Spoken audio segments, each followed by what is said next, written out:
Welcome to the French Newfie. I'm Erin MacDonald.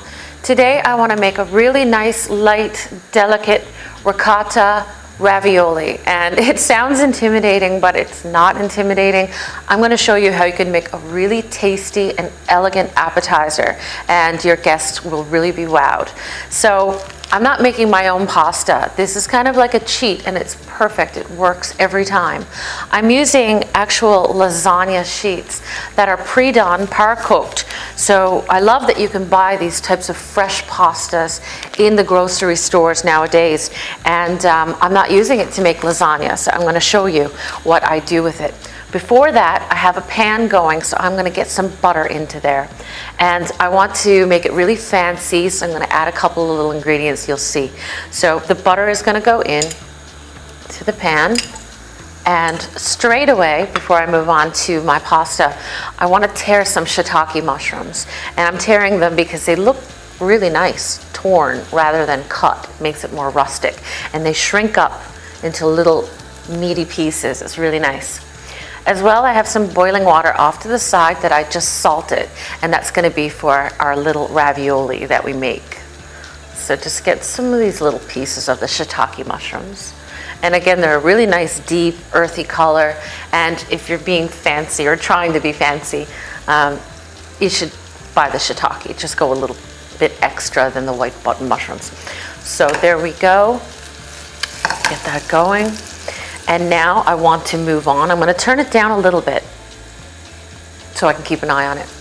My water is boiling, and as I mentioned, we're going to move right on to our pre-parboiled lasagna. And don't get me wrong, I love lasagna, but I just think it's really fabulous that you can do other things with these. And I'll show you another one. So if you've ever heard of pappardelle noodles, sometimes they're hard to find, especially in the dry version, but you can make your own. So you just take this lasagna sheet that's pre-done and cut them as thick as you want. And pappardelle noodles are really nice and thick, and sometimes they're used in fancy restaurants for, say, a ragu or some type of a wild meat like a rabbit or boar, and that's beautiful. It takes like less than 2 minutes in the water. But that's for another episode. So today I'm moving on to, as I've mentioned, the beautiful ravioli. So I want to cut it quite thick because I'm trying to wow you. So I want mine to be nice and thick pieces, and you'll see. So like this, and then 1 by 2, perfect. And you have little squares, but they're not little. They're bigger than your typical ravioli, but they're not just typical ravioli anyway. Get them straight into my salted boiling water. And next we're going to move on to the filling. And I want to add some ricotta cheese, and I love ricotta. It's an Italian cheese. It's very light and airy, and it can be used for savory or sweet. So this is why I really enjoy using ricotta. Now, because I'm only doing one for you to see, I'm just going to use a little bit of ricotta because it's got to go inside the ravioli, and it's not going to be too much. So just like a tablespoon so I can show you. And a little bit of nutmeg, because nutmeg goes really well with ricotta and any type of a white sauce pasta. I just have the nutmeg, the actual seed, and I've grated it. So if you have the nutmeg, the dried nutmeg, that's perfect as well to spice. Some lemon zest, and that's going to brighten everything up. And lemon and nutmeg really are perfect together, just like that. Ricotta is quite bland. There's really little flavor to it. So we need to add some seasoning, salt and pepper. A little bit more salt and pepper. And some Parmesan Reggiano that I have already grated up for me really nicely.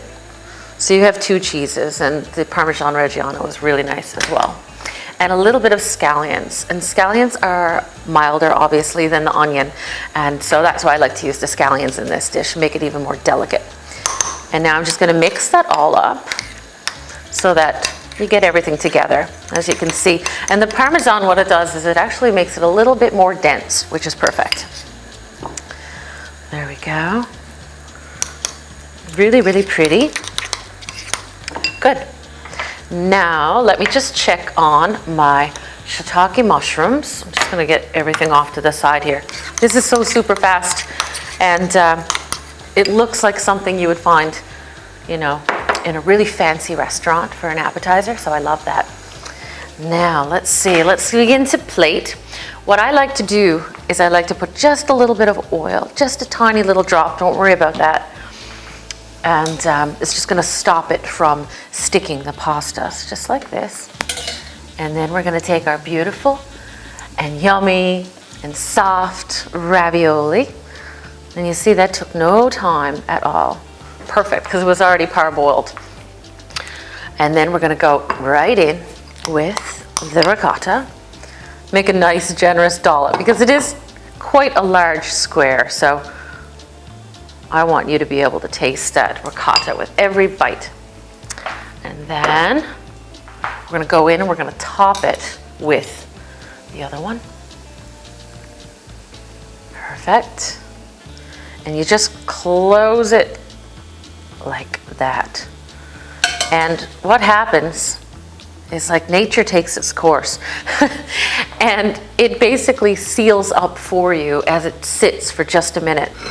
I'm gonna drop some sage leaves into that butter and the shiitake mushrooms. So sage is really fragrant and delicate, and you don't want to overpower it, but what happens when you put it into the butter is that it crisps up and it's really beautiful, and it loses the kind of perfumey scent when it's in the butter. So that's what I'm going to do, is get a few of these, and it's going to look really pretty for plating. There you go. And I didn't put any olive oil into my pan because I specifically want a brown butter. Let me just get a sheet here, and I'm going to pick up those mushrooms, and they've turned a really pretty color, even darker and deeper than they were when they went in. So it's really pretty and dark, and it actually looks like meat, I think. So, and this is vegetarian, so it's also great if you have a vegetarian coming over and you want to wow them. I don't always cook like this, but it's really nice sometimes to treat people, or even, you know, your loved one with a little something special like this. So there you go, and I have these cute little tongs. They're chef tongs that my friend gave me, and I know that everyone don't have them. I don't expect you to, but I'm going to use them to be fancy here today. So I'm just going to put a couple of these all around my homemade ravioli. I mean, no one would ever know that it's not home. It is homemade. You just didn't make the pasta yourself, and you know, that would be extremely time consuming. But as you can see, I've made this really nice appetizer in real time in front of you. Now I'm going to get these sage leaves off onto the paper towel just so that they drain a little bit further, just like that. Excellent. And what I want to do now is take some of that beautiful butter that's been going with the sage and the mushrooms, and it's really perfumed right now. And because I let it go, it's actually turned brown, and that's what I want. I want a brown butter. So let me just get a little bit of that down and around. Really pretty and nutty. And it's, you know, you don't need a sauce because the brown butter is your sauce. Just like this, a couple more drops around the plate. You don't want too much, but you do want it to be nice and coated. And I'm going to go back in with those sage leaves and a little bit of Parmesan. Just a little bit of Parmesan Reggiano around the plate. There you go. And top it off with the sage that crisped up really pretty. And you can decorate it however you want, you know. You can also use parsley if you had parsley, would be a nice light herb. Just make sure that whatever herb you decide to throw into your butter to crisp up, that it is nice and dry, because it will spit and get all over you. So as you can see, the sage leaves are extremely dry. There you have a very elegant homemade ricotta ravioli. I hope that you give it a try sometime for your special one, and of course that you enjoy.